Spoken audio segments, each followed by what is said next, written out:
breaking inputs coming in. Times Now has accessed the remand copy of Mumbai hit and run accused Mihir Shah, and the remand copy highlights the reasons for seeking remand. Let me go across to Shrishti. She'll take us through the reasons that have been cited in this remand copy. Yes, Shrishti.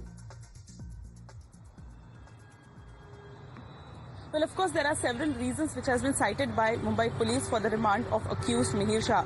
It mentions that Mihir Shah fled from the location as the accident happened. It also mentioned that the number plate was disposed of, and that also needs to be investigated.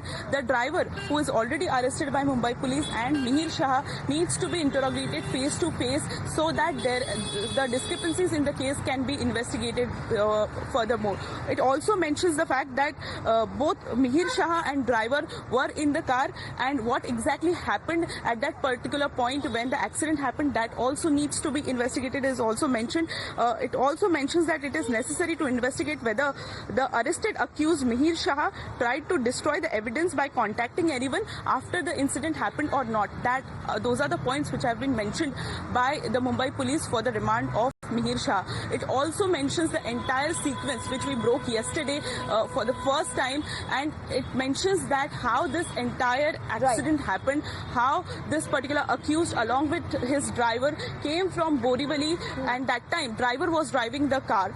Committed the crime, when they fled the scene. They also want to conduct a thorough investigation and know who all are involved in helping Mihir escape. And the fact that he was evading law for 3 days, they want to bring the arrested accused face to face with others who have been arrested, which is the driver in this case, and decode the entire case. Thank you very much, Shrishti, for getting us the details with that. A quick break on the broadcast.